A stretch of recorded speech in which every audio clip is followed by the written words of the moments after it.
მოკლედ არასოდეს არ ინატრო ის, რაც აქვს სხვას.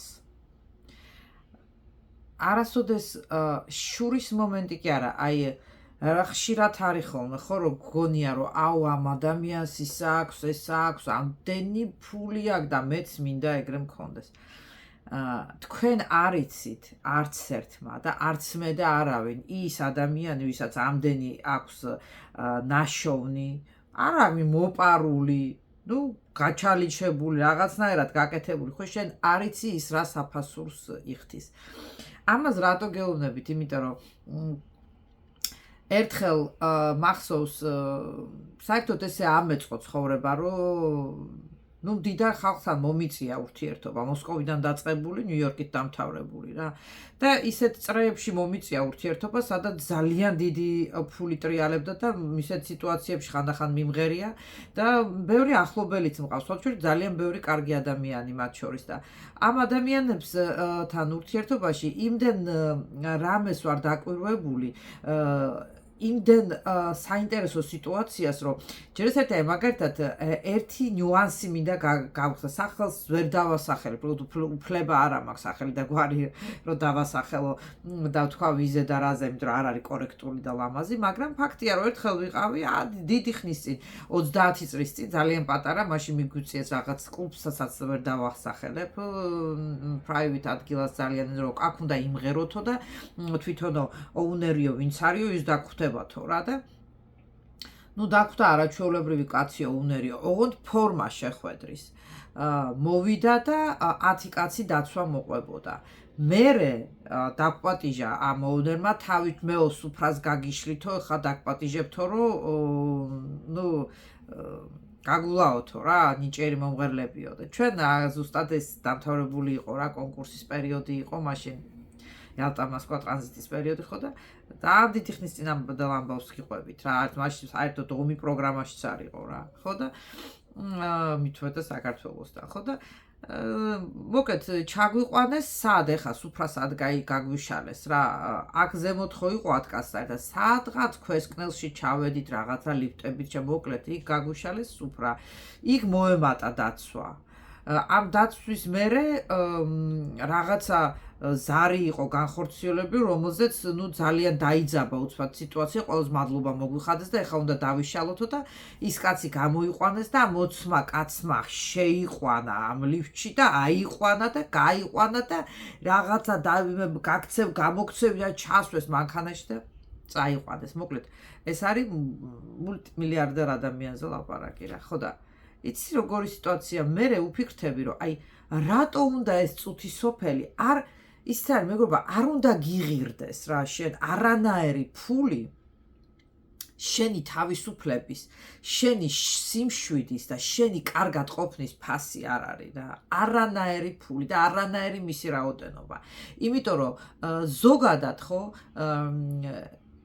შენ თუ არასწორი გზით მიყვები ცხოვრებაში ამ რაღაცა ფულის კეთებას, ჩალის, იქ რაღაცა კრიმინალს, ამას ყველაფერს მოყვება მერე საფასური ის, რომ შენ ძალიან ტანჯული ცხოვრებით ცხოვრობ, გეშინია შენი საკუთარი სიცოცხლის, გეშინია შენ ახლობლებზე, შენ ოჯახზე და მერე უფიქრთები, რომ ამის დედავატირე, ესეთი ფულის დედა არ ვატირე საერთოდ, რა თმინდა ეს ნამდვილი ფული თუ ესე წამებაში გავატარე ეს წუთი სოფელი, ხო და ეს ცხოვრება. გაგიშდებათ მეორე კითხვა, რომ კი ბატონო, ეს კრიმინალურ ვარიანტში ფულის კეთება და აი რამდენია მაგათ ამერიკაში ექიმი, ლოიერი, ვისაც ძალიან დიდი შემოსავალი აქვს ოფიციალურად და არაფერი დასამალი არ აქვს, მაგრამ მეგობრებო, არასოდეს არ შეგშურდეთ არავის, იმიტომ რომ მე აქაც მყავს უამრავი ახლობელი, ექიმი ჩემი ძალიან მდიდარი და აი ძალიან მდიდარ ოჯახებში ძალიან დიდი პრობლემებია. ეს ფასადად არ ჩანს, იმიტომ რომ შენ ამ მატერიალურ სამყაროში არსებობს ისეთი ძალიან ცუდი რა, ისეთი სწორი მოგონილი კანონია რა შემქმნელის მიერ. ყველაფერზე არის ბალანსი და ყველაფერზე საჭირო არის ყველაფრის გაწონასწორება რა. და შენ როდესაც ძალიან დიდ კოლოსალურ თანხებს იძენ, ხო, რაღაცა მომენტში, ამ თანხების საფასურად შენ რაღაცას გასცემ და გასცემ ეს არის უკვე ისეთი მენტალური მომენტები, რაც ერთხელ არ ვიცი, იმდენად ცუდად იყო ის ადამიანი, რომ ჩემი მეგობრის ძალიან ახლობელია რა, თითქმის ნათესავი გამოდის რა მისი რა და ისეთი მენტალური პრობლემები მაქვს ჩემ ცოლთანო, ჩემ ოჯახთანო, ამ დროს 10 კაცი ატრიალებს კოლოსალურ თანხებს რა. ამიტომ იცით რატო ვყვები ამას ყველაფერს? იოლიდან სულ მე არ ვიძახი რომ ღარიბი უნდა იყო და უბედური, არა, მაგრამ აი ეს იდეა ფიქსი თვითონ რომ მე გადავყვები და მე ყველაფერს გავაკეთებ ოღონდ ეს და ოღონდ ის და არა, იმიტომ რომ ყველაფერზე იხთი საფასურს რა, აბსოლუტურად ყველაფერზე. მით უმეტეს რაც შეეხება ფიზიკურ, მატერიალურ სიამოვნებას ამ ცხოვრებაში. არიან ერთეულები, მაგრამ ისინი ძალიან ერთეულები არიან. უდიდესი მილიარდები საერთოდ დედამიწის გარკვეულ ცენტრებს, კორპორაციებს ფლობენ და აკონტროლებენ საერთოდ სამეზობლებსაც არაფერი რამდენიმეს თუ არ ეხება. იცით რატო? იმიტომ რომ იმათ იციან კოლოსალური ნიჭი აქვთ და ცოდნა იმისი თუ როგორ ატრიალონ ფული. იცით მე არ დამავიწყდება ზუსტად როდესაც გამოუშვით ჩემი ედith პიაფის სპექტაკლი, ხო? ჩემი პროდიუსერი მაშინაც და ყოველთვის შეძლებული პიროვნებაა ჩემი ძალიან ახლობელი ტატიანა ბერკოვიჩი, ხო და ერთხელ მეუბნება რომ თავისი რესტორნები, ბიზნესი, ყველაფერი და ვაიმე გეხვეწები სასწრაფოდ გადმომიზელეო, მომეციო რა სიმანეთი მინდა, რატომ მეთქი? ვაიმე ის რა ქვია, მჭირდებაო რა, გეტრი უნდა ვიყიდაო რა, არა მაქვს კაპიკი. ესე იგი, ეს რაზე ლაპარაკი? იმდენად ხო ვიღამცამ შეიძლება იფიქროს, რომ აი ქალი ამაზე ეს რაღაცა ლამბორჯინის მაზერატი დედის ტრაკი გიждები ამ ხატავს. აი რაღაცა ისე ვიძია, ისეთ ამბავშია და ამ დროს არ აქვს ასიმენ. ხო, იმიტომ რომ ხდება ხანდახან ადამიანებმა, ვისაც აქვს აი ესეთი ყნოსვა, ფულის სწორი გამოყენების, ის ფულს იმ მხრიდან კი არ უდგება, რომ თავის ბალიშის ქვეშ ამოიკეროს რა. იმისი არ იყოს, რამდენი ჩავდიოდი ხოლმე ხედავდი მე როგორ აშენებს სახლს საწყალი კაცი აშენებს და ზამბიდარიო აშენებს, მაგრამ კილომეტრიანი სახლის აშენება მოუნდა და ბოლოს ერთხელს რომ ჩავედი და დავიღაც თითქმის უკვე დამთავრებული, აი მეთქი ამთავრებს, არა, ვეღარ დაამთავრებს, იმიტომ რომ გარდაიცვალაო. რაღაცა უეცარი გულის შეტევითო. ანუ თუ არ იცი ფულის როგორ დაატრიალო და გამოიყენო, ხო, შეიძლება აი რაღაცაზე აგრო იტანჯო, მე მოგტებო და დარჩეს ეგ შეგროვილი, რომ საფლავში ვერავინ ვერაფერს ვერ წავედებთ. და ვინც იცის ისინი ერთეულები არიან, ისინი ფულს უყურებენ როგორც ერთგვარ აი კაზინოს კი არა, როგორც ერთგვარ ბრუნვას და თამარს, რომლის გაჩერებაც არ შეიძლება. მაგრამ ყველაფერი ამის და მიღმა რასთან დაკავშირებით ყვები ამას და რას გეუბნებით? არასოდეს არ იოცნებოთ სხვისი ცხოვრების მორგება თქვენ თავზე. არასოდეს არ გეგონოთ, რომ ის ვინც არის ძალიან მდიდარი, ის ძალიან ბედნიერია. სადაც არის ძალიან დიდი ფული, იქ არის უკვე ძალიან დიდი პრობლემები. სადაც არის ძალიან დიდი მოთხოვნილების დაკმაყოფილება, იქ არის ძალიან დიდი გადასაჭრელი პრობლემები, რაც წინაშე ადამიანი როდესაც ხვდება, ხშირ შემთხვევაში შეიძლება მენტალურადაც ვერ გაუძლოს ხოლმე. ამიტომ ძალიან ბევრია.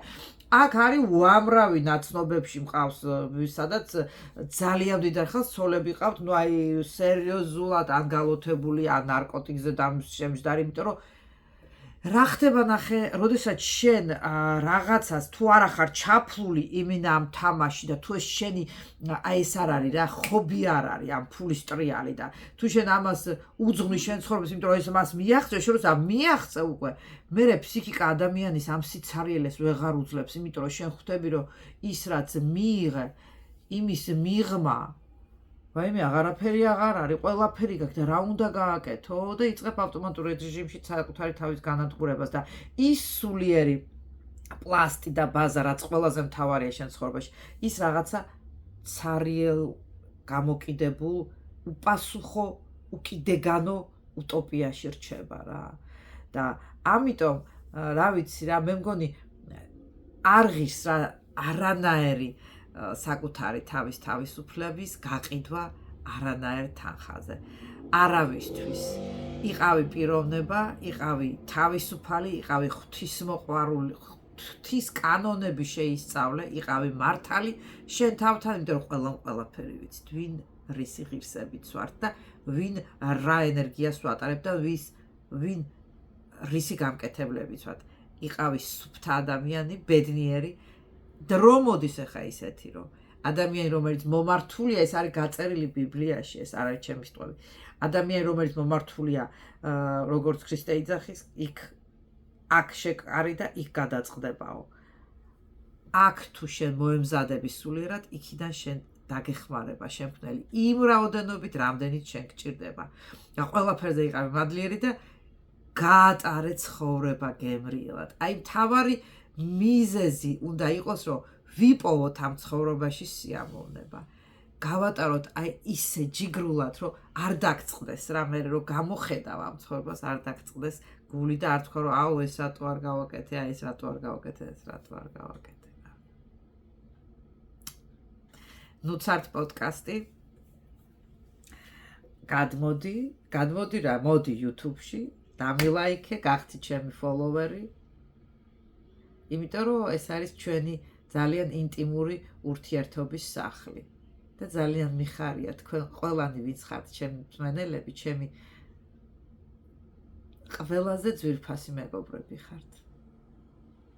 იმიტომ რომ რასიზა მოვიდა ისეთი ეპოხა და ხანა და დრო, როდესაც შეიძლება შენი ყველაზე ძალიან ახლო მეგობარი გახდას აბსოლუტურად უცნობი, მაგრამ ინტერნეტში გაცნობილი ადამიანი. იმიტომ რომ სულს არ აქვს ზღვარი. ტვინს, ნიჭს, შემეცნებას, აზროვნებას არ აქვს ზღვარი. ეს არის თავისუფალი სპეისი, სადაც ჩვენ შეგვიძლია ერთმანეთს ვეკონტაქტოთ.